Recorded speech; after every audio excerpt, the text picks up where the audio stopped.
To the Flytill Podcast. We're back once again, another episode, another opportunity. Let's get it, man. I got two special guests on the side of me, man. Y'all two introduce yourselves. My name's Jarvis Craft. Been knowing my boy Miles since them Lamar High School days, man. Yes, sir. So yeah, man, we've been talking about this actually for a while now, so we finally making it happen. But yeah, appreciate you having me on the show, man. For sure, bro. I love my boy. And I'm Mike Mitchell. And I've been knowing these Miles actually for a long time too.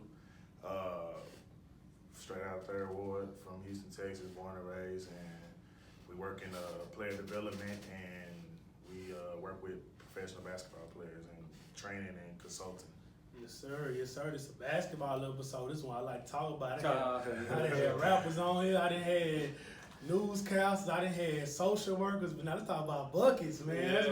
That's what I'm on, man. So, I mean, I like to ask each of my guests, like, where they started from at a young age. Obviously, we know each other, but the fans don't really know y'all. So whoever want to attack it first about how the come up was and how'd you get to where you are today as far as training basketball, I'll let either one of y'all attack that one. We'll go from there.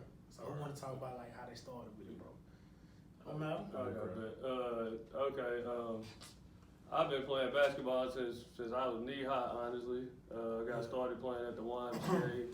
Went from the YMCA to AAU, and actually played a little college ball at a school called Miami-Dade. Also played at North Lake JUCO College, and yeah, man, played like 2 years of college ball, and then after that, I kind of took a break from it.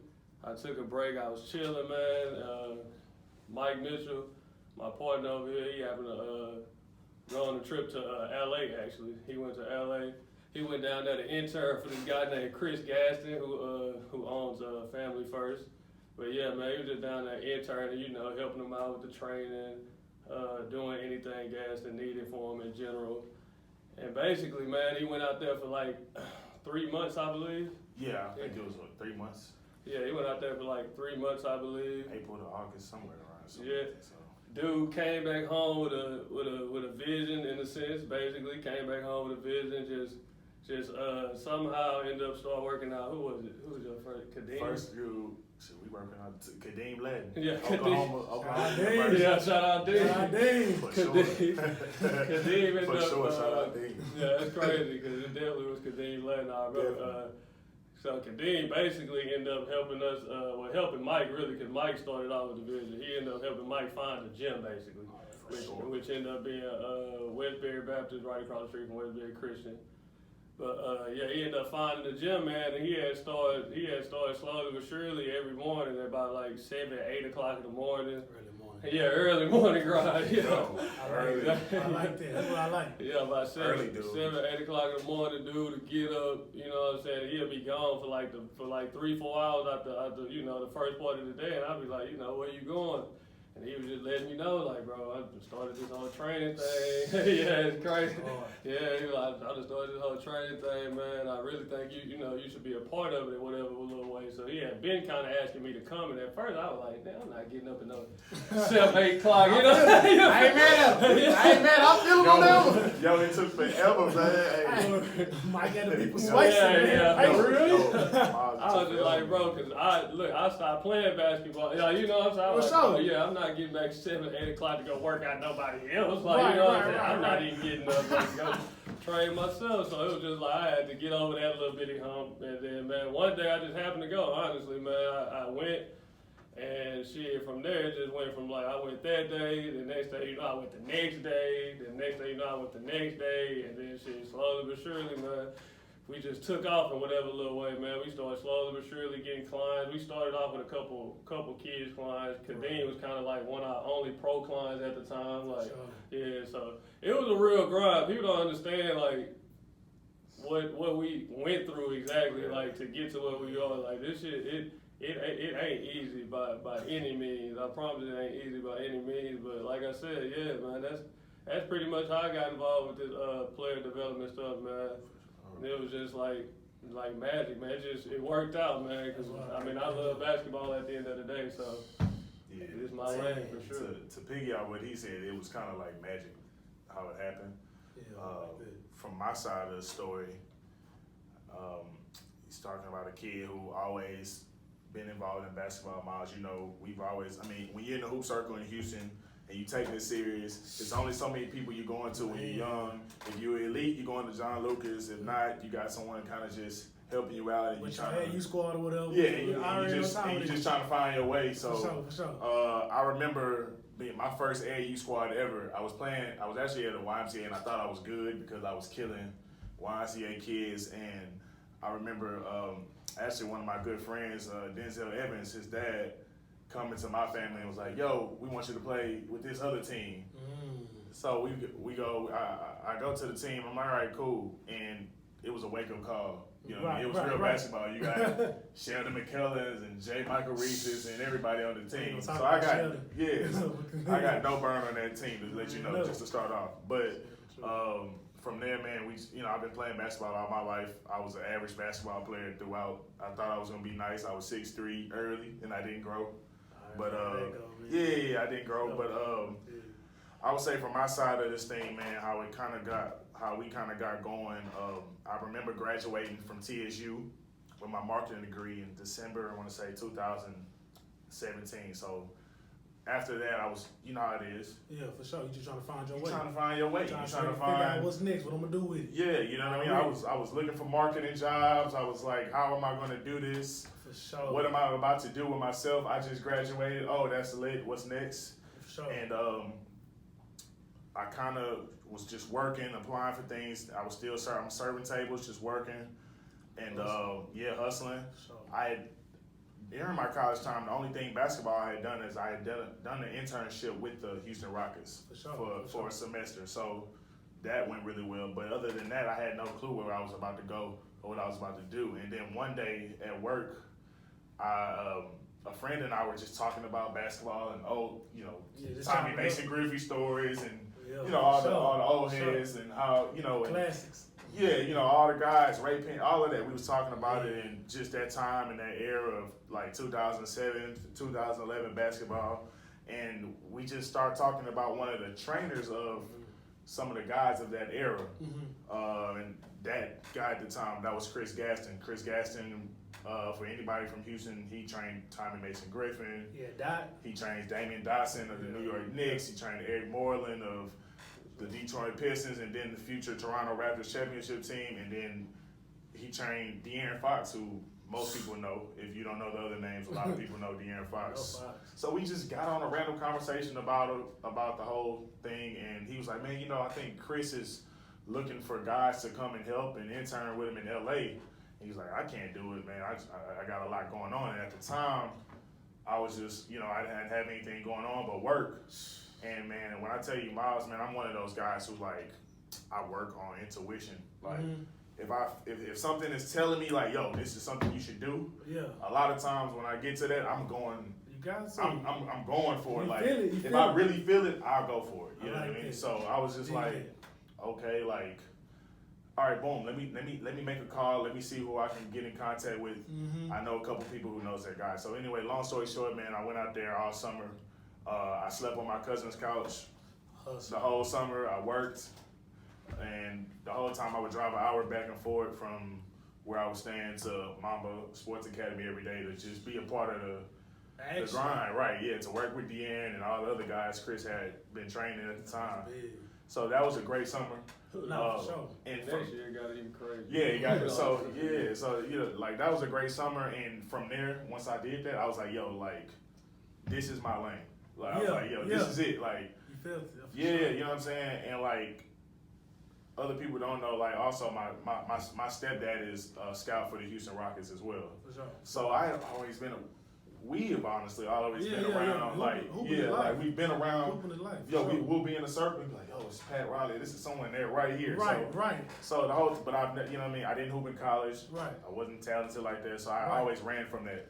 Right. And then after this, man, I was like, yo, this is it. So I get back home and I'm like, yo, Craft, this is it, bro. This is it.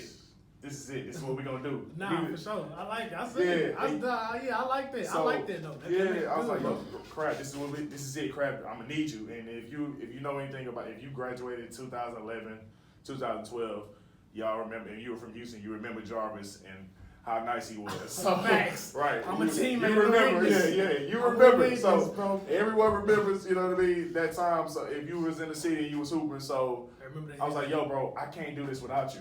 For sure. I was never elite like you. Everyone in the city respects you. Off rip. Your game, they'll listen. You got the look.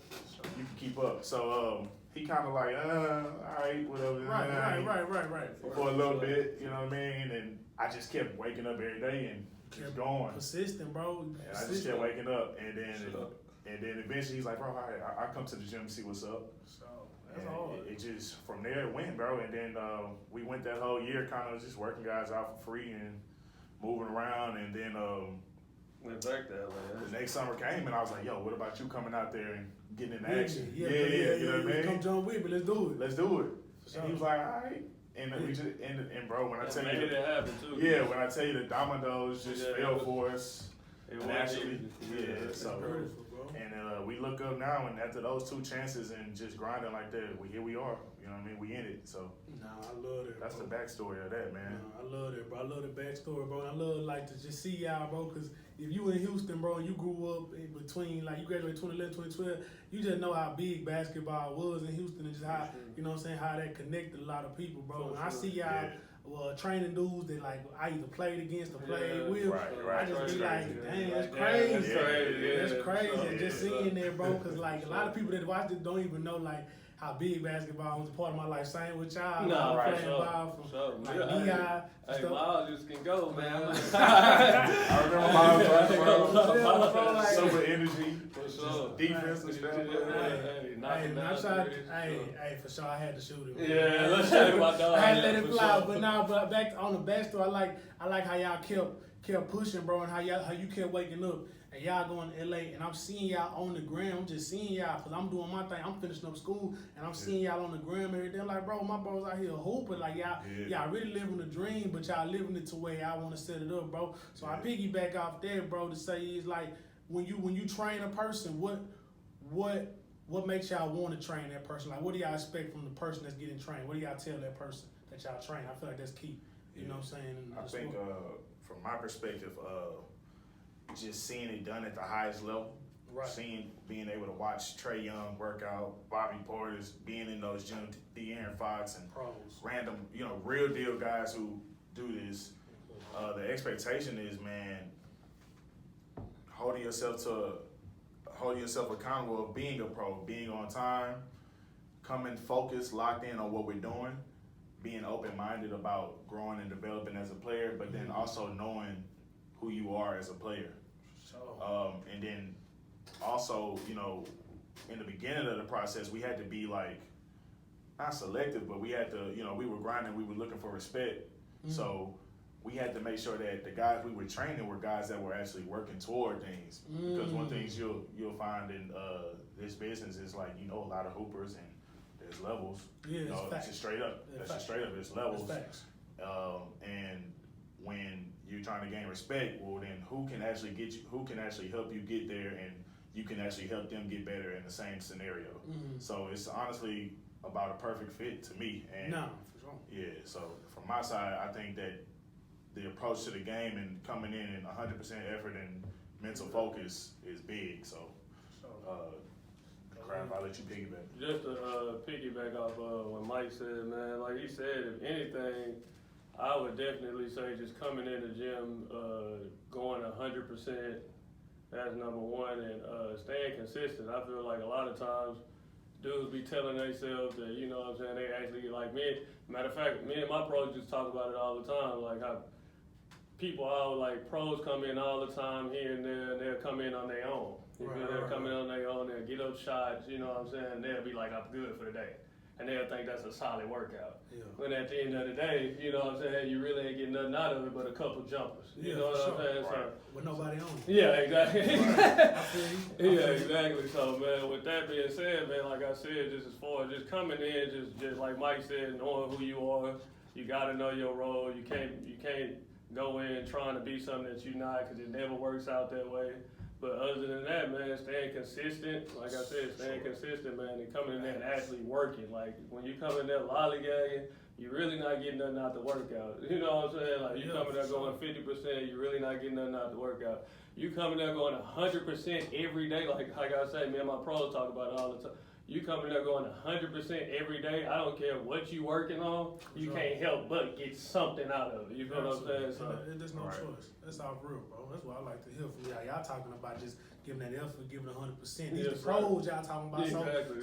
So yes, all y'all with like kids and stuff they play basketball. Understand these men talk about pros that they train, come in there working hard, getting what they need to do. So when you got a child that come in there, 5th grader, 6th grader who think he nice, and your mom and daddy decorate him like he nice, and then I know y'all get him, y'all be like, hey bro, like you gotta come on with it. I would say that is like one of the biggest like adjustments, especially for like young kids. Is like they're so used to going through the motions in workouts and kind of just, you know, they're in a workout with 20 kids or something of that nature, and they just used to kind of just going through and, you know, no one telling them anything, and then you get to us and then it's like, man, you may have 2 or 3 other people working out with you max, and everything you do, we're like, no, not fast enough, not low enough, not, you know what I mean? So like, it can be a wake-up call for, I've seen kids, we've gotten kids and their parents are like all in, and then when they really see like, oh man, I'm not sure my kid really understands what it is, they kind of, you never see him again because it's serious. So, you know what I mean, kids, if you all want to play this game at a high level and professional level, you have to learn to be detail oriented in your work and make sure you're giving the full effort every time, for sure. So yeah, I mean, and it's not only was it an adjustment for the kids, it's an adjustment for us as well. Like, for sure. Especially for me, when I first got started dealing with kids and dealing with pros, I started with pros. So I was just so used to just telling the pro what to do, you know, breaking it down a little bit, and he get right to it. But with the kid, it's a little different. It's like you can tell them what to do, tell them exactly what to do. They may do the total, you know, they may do the total opposite. And now you got to sit there and like hone in and break down every little thing just so they can really understand and know what they doing, basically, compared to a pro, for sure. And that's like another topic that we can get into later, but, you know what I mean, a lot of times, like, that's why, you know, if you talk to pro trainers and guys who really know what they're doing, like, the grassroots trainers, it is so important that those guys lay the correct foundation with the kids. Amen. Amen. You know what I'm saying? And, like, a lot of times, it's not happening. Guys are calling themselves trainers, and they're going out, they're just doing things that they see. They don't really understand what they're doing and why they're doing it, and then they're giving it to a kid and hoping that the kid regurgitates that the right way and understands everything. The kids need to be focused on the specific fundamentals of the game early before we get to doing other things. You talking about jump stop, pivot, basic stuff. For sure. Learning how to shoot the ball off a 1-dribble pull-up. Exactly. Correct form. Finishing with both hands. I'm gonna just put it to you. I've seen seniors in high school that literally don't know how to like legit big man, like 6'7", 6'8", you know what I'm saying? I've seen there's seniors in high school, Miles, and they don't know how to post up. Like literally, we talking seal about the dude and call for the ball. Like they don't know how to post up. Man, like, and that's I like thinking about that, man. Do you think that's because not as much post ups are ran across all levels, or just because the coach is not? I feel like it's a little bit of both. It's a little bit of both. It's a little bit of both. But you still got to use that post up when it's necessary because the pros use it. No, for sure. Look at all the high level pros. Look, high level pros. If I got a small guy on me, it's over. And they all know how to seal, catch it, and do what they do. See what they need to do. And I feel like part of at the end of the day, especially for big man, Mike will probably know a little bit more than I did because he came up. But that's kind of part of basic fundamental. Like, you know what I'm saying? When you learning, that's part of basic fundamental. Talk about 5'6". They yeah. Post up. Sit on the leg and call for the ball, please. I just think that we need to, especially in Houston, you know, this being a hotbed of talent and people and stuff. Our grassroots coaches have to do better with making sure those kids do the simplest things at the best level before you start to advance and understanding what they're doing. Oh, for real. So I agree with you 100% on that. I love that, bro. I love how y'all take from grassroots to college to pro players and things like that, bro. So yeah, bro, that's beautiful. It's all a different approach. Each one is a different. You know what I mean? Each one is different, bro. Yeah. So.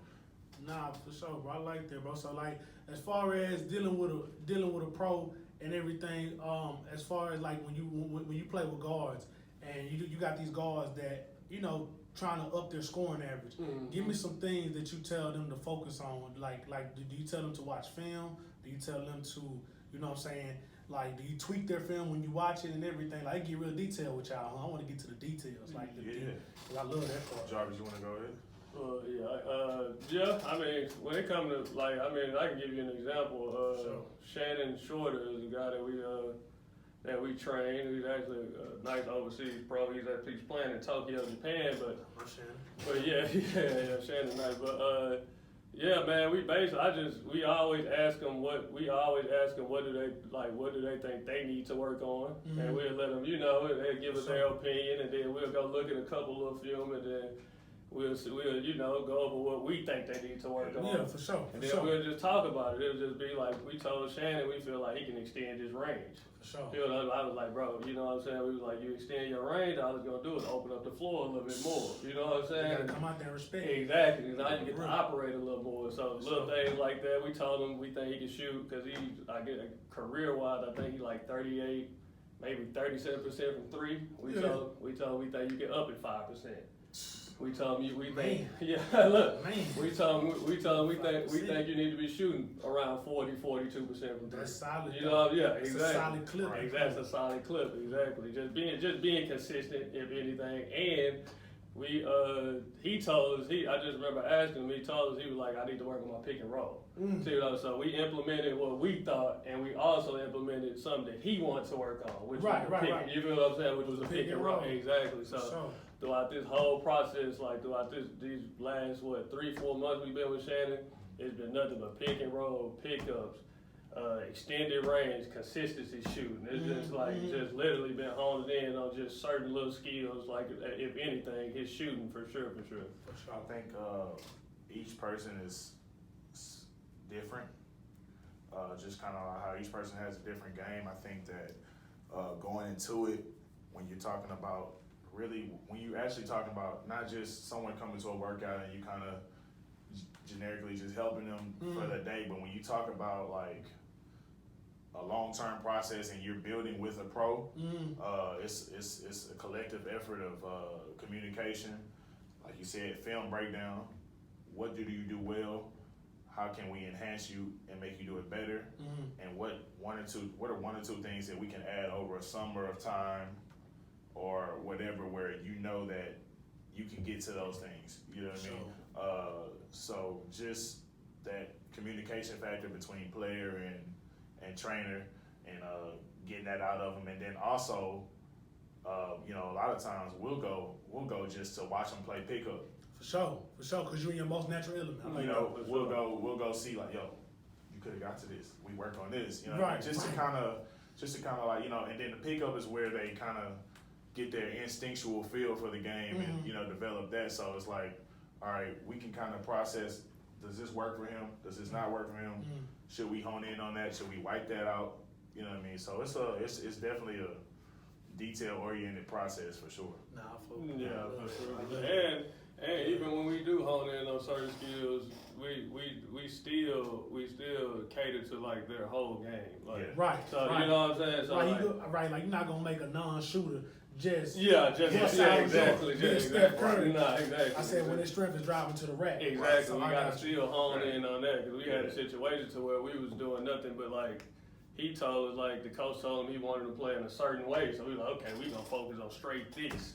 But luckily before then, we had been working on nothing but guard stuff because he's over there now, and it's a totally different situation than what he thought it was going to be. I understand it. Yeah, It be like it's that. crazy. It be like that with coaches, though. And I like how you said that with coaches. So when you talk, when these high school players and college players, tell them how difficult it is to come in and think you're just gonna score 30. Oh, When you get to the certain high school you go to or the certain college, tell them the reality check that they get when they come in there, bro. Like, I mean, shit, you know, Miles, from playing college ball, bro. It's definitely levels once you start. I don't care where you go. Like, if they recruiting kids to come there, it's a reason why. You know, it's a reason why they're recruiting them, bro. So it's like it just levels. Like when you get there, bro, it's never gonna be a cakewalk. It may be if you're a 5-star, you know, you're going to Kentucky, you may sometimes, you know, they kind of have it set. For sure. But other than that, brother, like, it's tough. Like, it's tough. Tough. It's just personal. It's tough, bro. It's just because, like I said, you ain't the only talent. Like, you coming from high school, that's what people don't understand. Like, coming from where you coming from, you probably the best player there. That's the thing. You know what I'm saying? You so used to being catered to, everybody telling you this, you that, you good, blah, blah, blah, blah, blah. When you get to college, all that is like that shit don't even matter no more. Everybody was the man. Everybody was the man. Everybody was not. Even the second dude. Everybody athletic. Everybody elite. And I struggle with that. I struggle with that, bro. I'll never forget leaving Lamar, bro, going like my first year in Miami-Dade, bro. I was so used to being catered to. I struggle with the fact, like, of a coach kind of getting on my ass and letting me know, like, nah, you know what I'm saying? Like, this way. I genuinely struggle with that. And it came from being catered to all my life. You know, I didn't know no better. I didn't. That's the same. I like what y'all doing now, bro, because you know what I'm saying? You can look hindsight. What if I had somebody telling me what it was really, really? Yeah, right, exactly, like, bro. Hindsight. Yo, I think that, like, and that's one of my biggest motivations for sure. Oh, I see you, bro. Because it's like, yo, my whole life, I really would have dedicated as much. I love basketball. Right. Oh, I should have been playing football. I mean, I played, but I'm saying I was locked in on getting better in basketball, and I kind of just naturally was a good football player. But it was like, yo, when I look back on, like, the development process, we did the same drills from like 6th grade to high school. Man, 3-man weave, layup, shell. Man. You already know, bro. And like, no one ever told me, yo, bro, you know, you 6'3", you might not be 6'10". Man, it's not looking good for you to be 6'10". Maybe you should, you know what? Stop doing that for the greater good of the team, and let me help you as a kid get better, and bring you out here and challenge you to be a wing. For sure. Because I think a lot of times, a lot of the people training the kids are their coaches, their actual coaches for whatever team they may play for. Right. And the coach's job is to win games. Mm-hmm. Whereas, you know what I mean, like, from my training perspective, my job is to develop the player. So it's a lot of kids that you'll find them in their sophomore and junior years, and they're 6'5", 6'6", and they're like, yo, I'm trying to transition to the wing. Well, you should have been already. Everyone should be learning how to handle the ball at a young age, learning how to, you know what I mean, shoot, run drill pull-ups, learning how to shoot, learning how to finish. But instead, the coach needed you for the greater good of the team. Mm-hmm. When you were young, you were the tallest guy. You got to post up. You got to.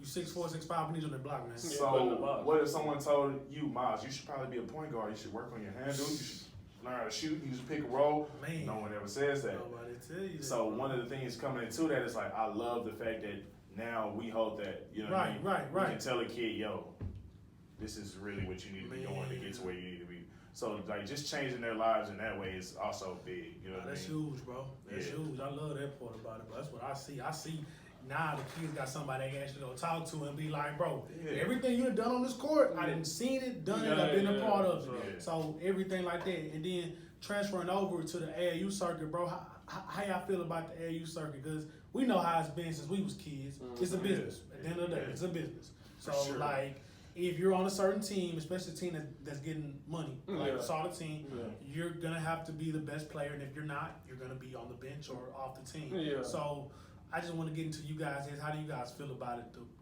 the way it is and the way it's going? How y'all feel about the AAU system? Because I feel like it's a business, so you got to tell kids at a young age it's a business. So, you know what I'm saying? And then you go from there, bro. It got its pros and cons. I mean, it just depends. Like, right. I feel like shit, you get exposure, so that's always a good thing. College coaches and stuff like that get to see you. But then again, like, as far as the fundamentals of basketball, like, I don't feel like AAU coaches, like Mike say, coaches so focusing on winning games. Like, they just go get kids from different high schools and just throw them all on one team and be like, hey, all y'all good, go win a basketball. You feel it? Like, right. go win a basketball game. Yeah, go figure it out, basically. And I just, like I said, it's just, like, we went to a tournament, and like, all throughout the summer we went through tournaments, bro. It's just bad basketball. For sure. Like, I'm not knocking AAU or knocking AAU coaches in no type of way, I promise you. It's just, but I'm telling you what I've seen, bro. It's bad basketball being played, and it's not only is it bad basketball being played, some of these coaches don't necessarily know what to do or what they're doing in general. I see coaches to where like it'll be 2 minutes of the ball handler dribbling, and the coaches get frustrated, and I'm like, nobody's moving. Yeah, nobody, bro. No screen been set, no communication. It's just pound, and you look for him to create. But the whole defense is in a man. They looking at him. They see him every move he put in play. Crossover, like, unless he like the truth, it's not going to work. Bro. Because unless he can create for himself, because everybody thinks they can create. And that's the problem I see, man. But yeah, Mike, what you think about the AAU circuit, bro? Okay, I applaud the AAU circuit for giving kids a platform. Yeah. I like Baller TV. I like the fact that coaches can. We didn't have that shit. That's exactly. No like, visual. So you have a nice game. That thing is like, if you get the paper, you good. Right. Exactly. So like, I like the fact. I like where AAU has taken it to where Nike EYBL has an ESPN contract, so kids are able to see. Now you're able to watch some big games on ESPN. Baller TV is available for scouts to go in and tap into tournaments with tournament directors that they have relationships with. Now, and I like all of that. I like seeing the highest level of competition play the highest level of competition. Sure. You know what I mean? I do kind of wish the circuits had some way to, like, some tournaments that they could kind of integrate, because I feel like sometimes the Under Armour circuit and the Adidas guys may every now and again get the short end of the stick, because there's only because of the recruiting period is only so long. Right. And if Nike Peace Jam or whatever's coming up, I'm probably gonna take my chances at the EYBL circuit. Thanks. So I do wish that they could kind of figure that out. I don't know if that'll ever happen, but on the other side of things, it's like, we watched a lot of basketball this summer, and man, I hate to ridicule, but it's just like, the coaches got to do better with teaching, guys how to really play this game, because now most of these guys who aren't 5 stars, they get to college, and the adjustment process is like harder and longer, because again, they've been catered to, they can hold the rock, they can no one's telling them anything, because they're just glad that player is on the team. It's good pub for them. So I'm gonna just let you rock out, and I'm just glad we got you here, and people are seeing our team and stuff. So it's like, we gotta do a better job of checking these young bulls. Like, this is how you run the stuff. Period. Like, and obviously allowing them freedom to kind of make mistakes and do things, but like at the same time, guys, they're elite high school guys. Just because you're an elite high school guy does not mean you're an NBA player. Off real. You gotta tell the truth on that. That's real. Your best bet is to teach these guys the right way and give them their chances, and make sure they understand how to play around other good players. Because a lot of the time, they're the best player on their team is full isolation every time. But like I said, AAU, man, I like where it's going. It's giving a lot of kids platforms. You look at the Imani Bases, and Mikey Williams, the Bronnies, and just the platforms that they have, and probably the money they can make from just themselves, it's their platform. Exactly. Bro. Like, they got social media. And AAU basketball kind of created that. So now we got visuals, like, if you could go get 40, we got a chopped up tape of you're getting 40. Step back, crossover, floater, like you really. And it's updated that weekend. Updated that weekend. You got what's my guy? Overtime. They go grab the kids, like they hone in on the kids. So there's a lot of different streams going where kids are starting to, have a better, it's a better chance of, doing something if you can kind of position yourself. The thing is, every parent doesn't know what they're doing. Right. So that's why when I said at the beginning of this thing, like, yo, we are training, but we are also consulting. Because we give so much information to the parents and try to help them increase the chances of their kid going to school or just becoming a better player. Right. Gems that no one is giving them. You know what I mean? They just lost, but we're going to give them to you and try to help. Especially if you're someone in our camp a young boy who we think, yo, young boy, you got a chance. We're going to really help you. Right. You know what I mean? So. Exactly, bro. And I create that vehicle for that child, bro. Like, if he can go to school or go actually make money with this sport. Yeah, and we look at you, even with those that don't, even you're a decent high school player, you put that on your resume and go do stuff with it. So it's across the board, players that y'all train. I've seen the players y'all train. I see them when they start and I see them when they done. It's way, way, way different. Appreciate that, man. I see him, bro. I see him. I'm a basketball junkie myself. Like, I'll be watching Middle Tennessee State play Grand Canyon. Yeah. Or I'm watching Braun play the Nuggets. Like, I'm watching the game because I see the same thing. AAU, I just had a little brother just got finished playing AAU. When I see that the ball stoppage is at a high point and the bad shots, and that coaches are saying that's a good shot. Like he taking 30 footers. He don't make 30 footers. He made one in the first quarter. He don't rep it. He can't hit 3 in a row. He made that one in the first quarter when they in the zone, and he pulled up, and now everything is clean. And your coach ain't saying nothing to him. Even the parents looking like, come on now. Right. When the parents get to it, but nah, crap, I want to go to you. You got to work out with Trey Young, bro. You know what I'm saying? Trey Young, one of them ones. One of the ones. Trey Young, one of the ones, bro. Just speak about that experience training somebody that's a future All-Star. It's already on record. He's an All-Star already, but he's a future multiple-time All-Star. Yeah, for sure. Trey was actually nice, man. Shout out to my boy Alex Bowser for having me out there in LA working with him. But I was actually out there just helping A. Bizzle at the time, man. We was at Heritage Christian High School. I'll never forget.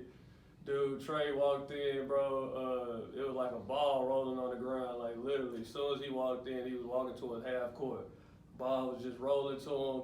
He picked it up, literally, shot it from half court. I know people think I be making this up, bro. Dude picked it up, shot it, hop, hit it.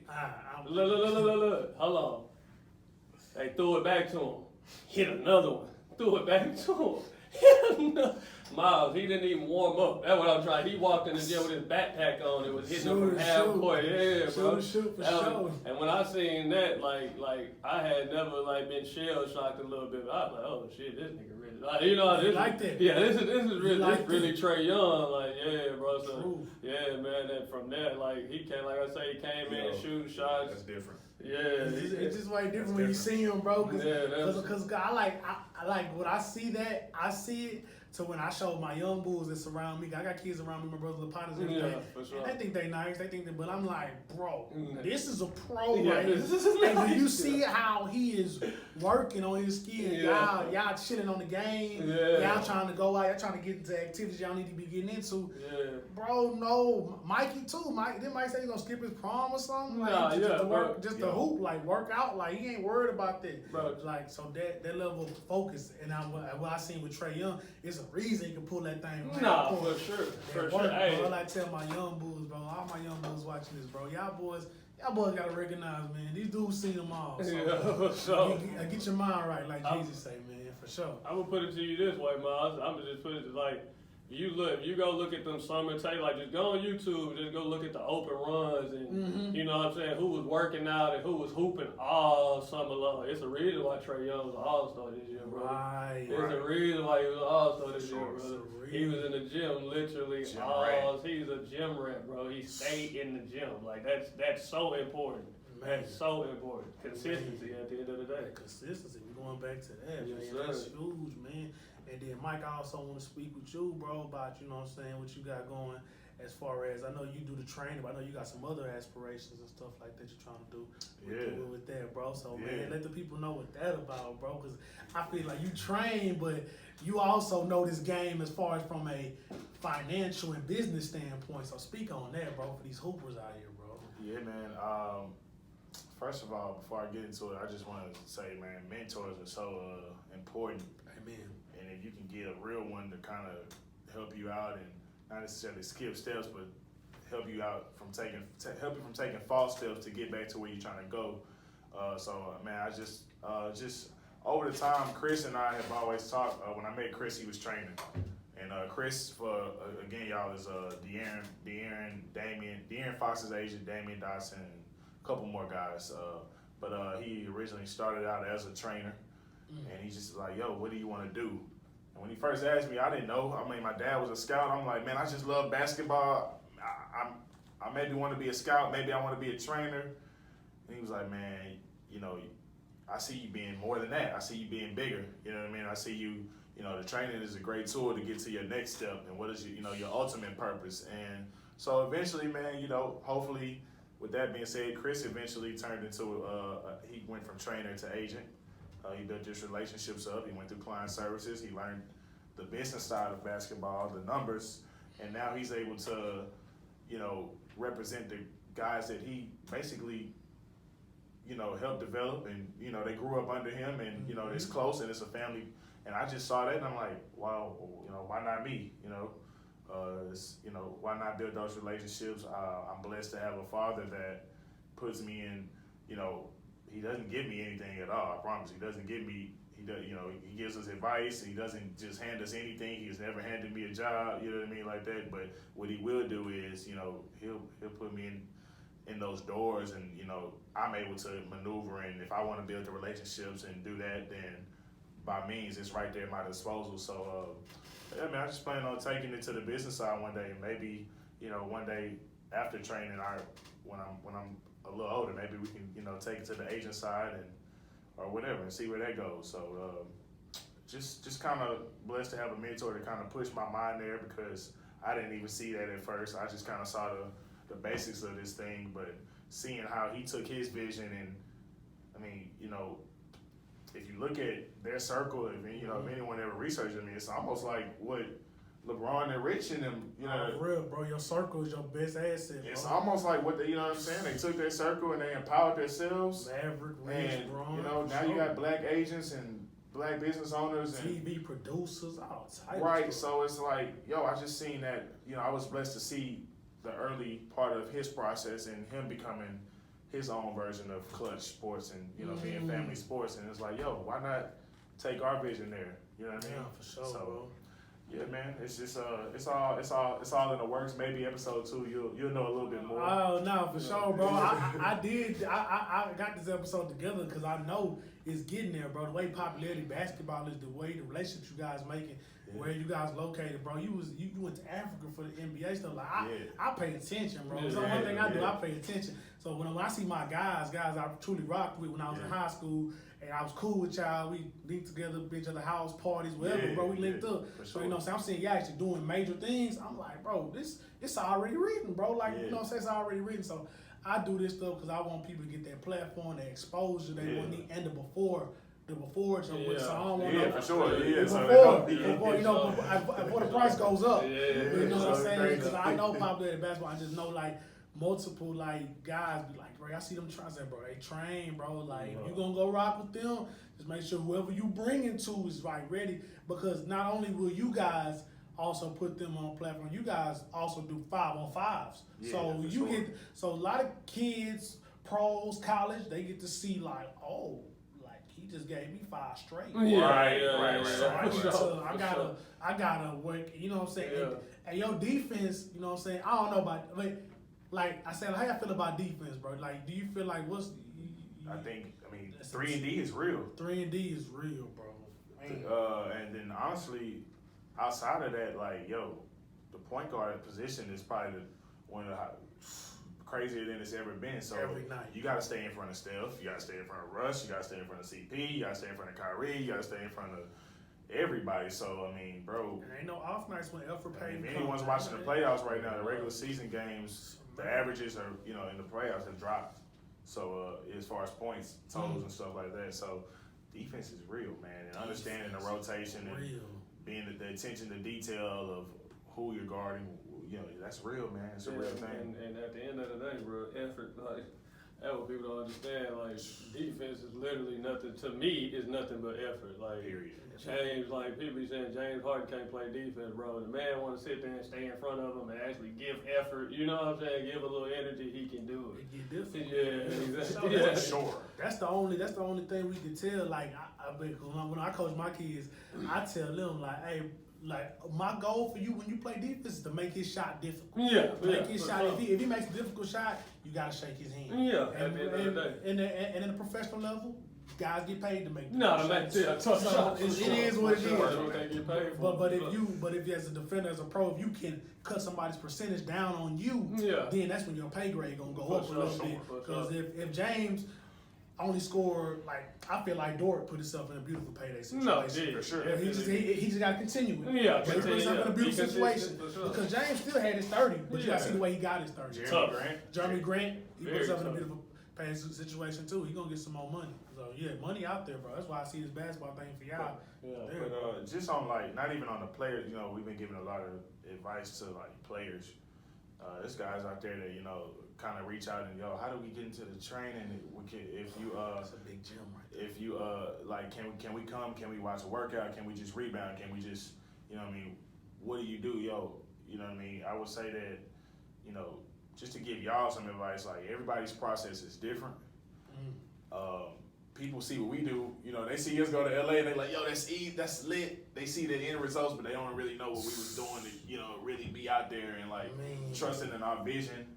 And like, and understanding that, we had to come out of nowhere with it. No one knew who we were. No one knew, you know, we're not John Lucas. We're not anybody, we're not anybody. You got to really trust yourself and put yourself out there. And you may work for free for a long time. So there's some things that you got to sacrifice when you're trying to get into this business. You know, a lot of sacrifice. You won't make money quick.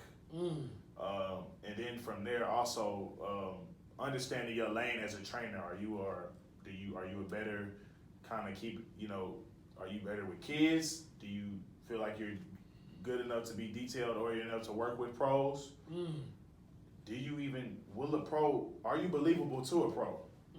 You know what I mean? When you come in the gym, when you walk in the gym, will he look at you and be like, I can believe this guy? You know what I mean?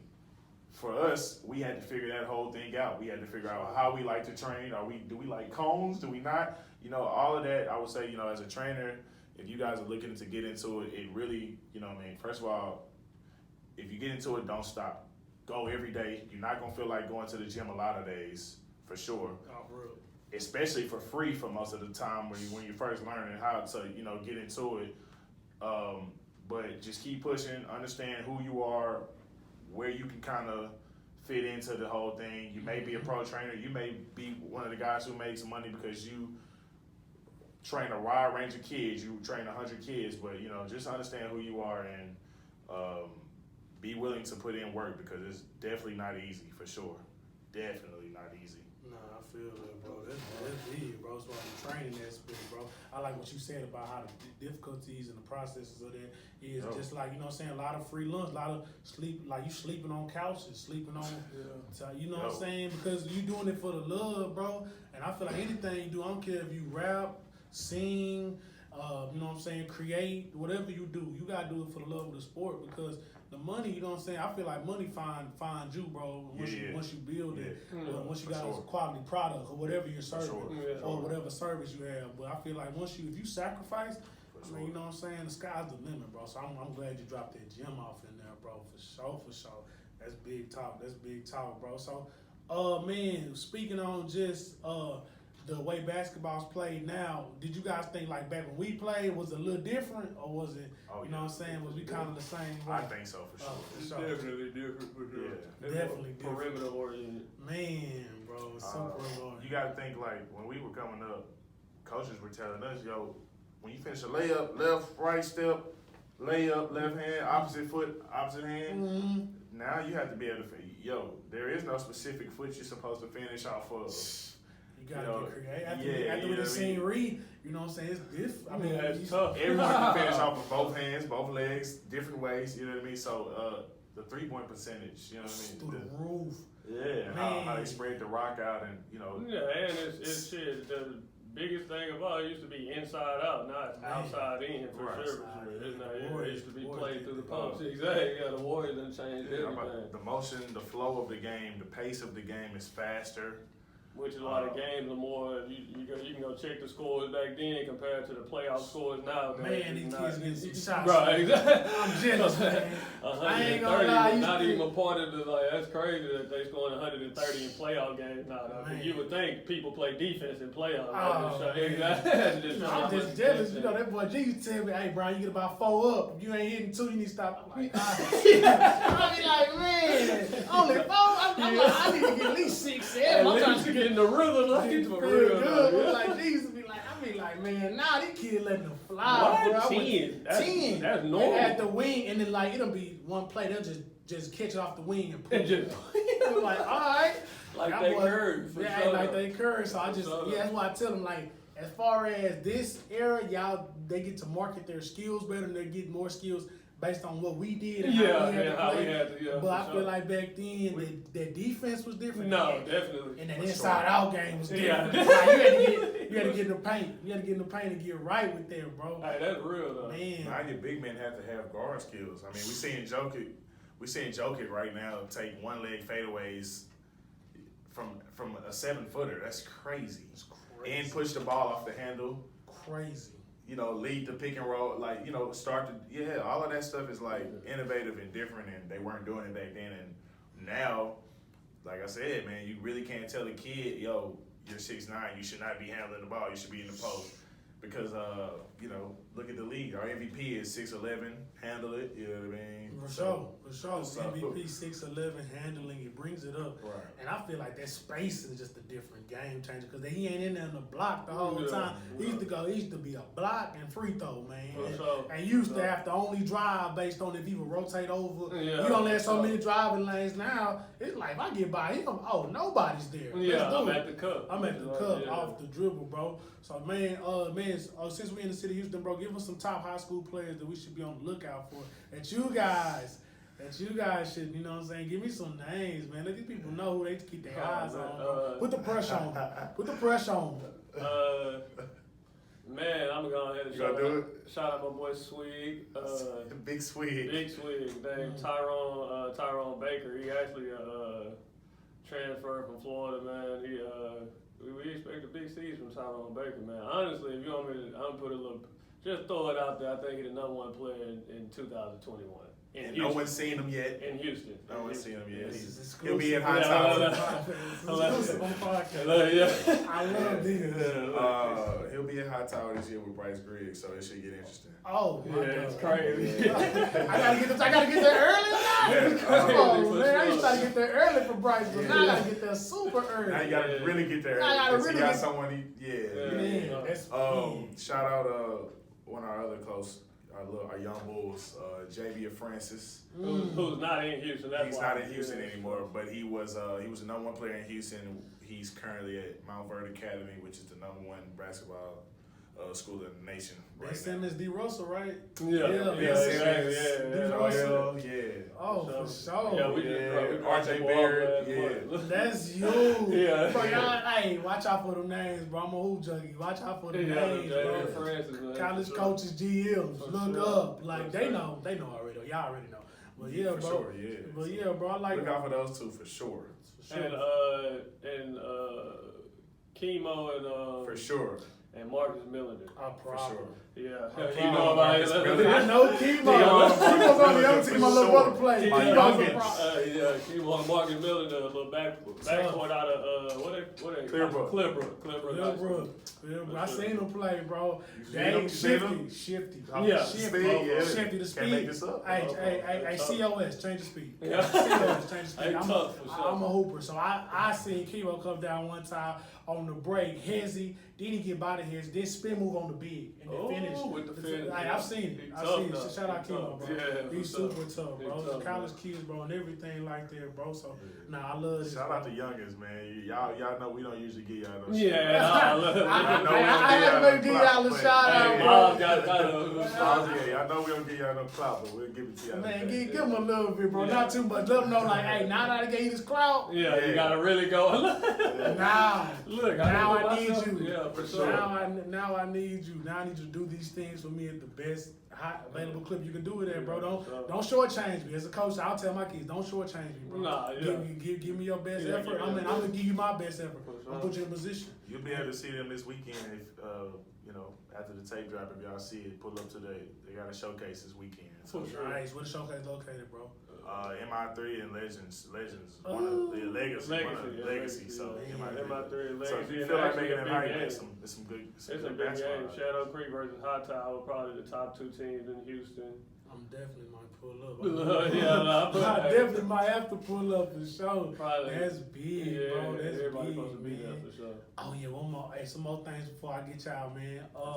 Back to as far as the pros, man. So I know you guys have a lot of pros. Do you guys have any people that like want to become pros that come to you guys that try to get y'all advice for things? Oh, all the time. Yeah, for sure. Okay. Yeah. I just want to shed some light on that. You know what I'm saying? For the ones that play the little college ball, just still trying to figure their way out, and you guys see pros every day, man. Just give them a couple. Training and consulting, man. For Man, sure. give me a couple little gems, like just little gems you'll give them. You know what I'm saying? The big ones they gotta pay for, but It ain't nothing too. I mean, besides just coming. If I was them, because I've been in their situation. Like I don't necessarily think I was trying to become a pro at the time, but I just know like I wanted to play basketball. For sure, you know what I'm saying? So I was continue. like, I was fresh out of college. I had stopped playing for like a year.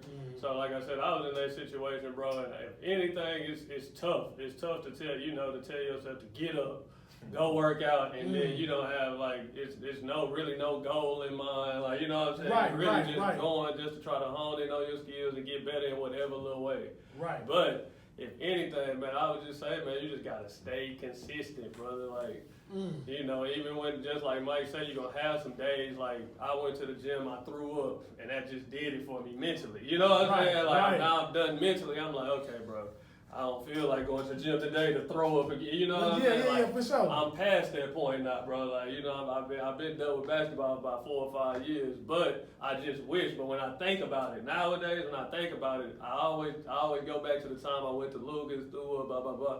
I just wish.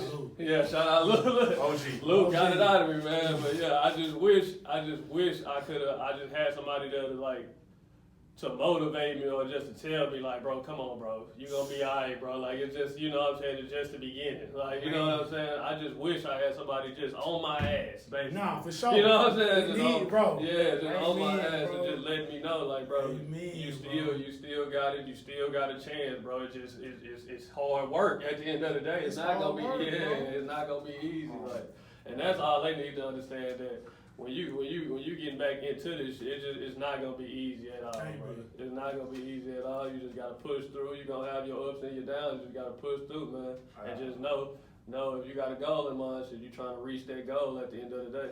Amen. I would say, like, man, look, you know, you guys that went to majors or, you know, whatever, D2, D3, it's not gonna be a lot of pro level trainers out here who are, you know, those blue check guys or people in your city that's gonna be willing to spend the time and take the pay cut to work with you. You gotta have some self-resilience or get into, you know, I know if you're hooping in your city, you know other hoopers, you know other people trying to reach a common goal. Have someone to latch onto that you can kind of push yourself with, because it's not gonna, you're gonna, like Jarvis said, you're gonna get up every day, you're gonna work out, and nothing's gonna happen today, nothing's gonna happen tomorrow. You're gonna get up again a month from now, and nothing may happen then. That's tough. You're gonna get up another month from now. You're gonna get up another month from then, and now you 2 months, and you're like, yo, I'm just working out. But guess what? 8 months from now, you may have an opportunity because you've been in the gym. I've seen it firsthand. I've seen a coach, an overseas coach, come in the gym, and he was coming to look at one of our guys. And we had another client who had been staying consistent. I mean, literally working out for months and months, and no deals had came through yet. And that coach came in the gym for that guy, and the whole time was looking at him work out. And from there, he got an opportunity. And if you look at him today, I won't say his name, but if you look at him today, he's doing very fine overseas. He's doing very well overseas, and that's just because he stayed true to what his goal was. He got up every day. He would be calling us to see if we would get in the gym every day. Man. You know what I mean? So, and he understood where he was, and he kept working. But and then also, the first opportunity you take, if you're someone looking to go overseas, the first opportunity you take may not be the best situation. But sometimes you gotta just sacrifice and take cuts if you really trying to get to where you're trying to go to. So, if you don't have anything on the table and something comes up on the table, you might want to consider it. Which is why y'all need to stay in the gym, because you always want to be prepared just in case you get that opportunity, bro. You don't want to go over there out of shape or whatever the case may be. Cause now send you back to the crib. Exactly. Now you back at home. They don't send you back. Now for sure, the overseas opportunities, and I'm looking at guys getting to the G League and stuff like that, which is also a difficult process. For sure. I had to tell somebody the other day, one of the coaches I know, he was telling me, man, this G League, I'm like, the G League is like that. It's like that. These are college players that average 15, 17 a game. Sure, so they're fighting for spots. So you gotta understand the G League is very real. You seen success stories. I ain't gotta name them all. You gotta see success stories. It's through the roof, G League or overseas. Man, we got look at the Toronto Raptors championship team of last year and see who was in that G League process and where they were after that. Facts. You guys might check that out, tune that in, bro. But nah, man, it's been real, bro. It's been a beautiful conversation. We gotta bring y'all back in here, bro. Hopefully y'all bring us a pro that y'all be like, hey, look out for this one. Look out for this one. Like I like seeing these kids or these pros that like ain't nobody talking about. But y'all see him in the gym, y'all like, hey, he might be somebody that might bust on the scene. So I love that, bro. I appreciate y'all coming through, rocking with y'all boys, man. Appreciate you, man. Appreciate you. I love at the end of the day. I love what you got going too, brother, man. Keep going, bro. Keep inspiring, bro. For real, bro. Keep trying. Yeah, man. We definitely support everything you're doing, dude. We appreciate you for giving us the platform to come just kind of talk, and hopefully we was able to give some people tune in. Y'all watch this episode because you get a lot of gems in this episode. So, and we'll be back. For sure. We'll be back. So this family, bro. They gonna be back off the strength. It's gonna be back off the strength. It's been beautiful, man. We thank y'all for tuning into the Flytill Podcast. I want to thank y'all to continue, man. Let me y'all best like doing what y'all need to do. It's just like that, man. We out, man. Peace. Yes, sir. Sweet. Yeah.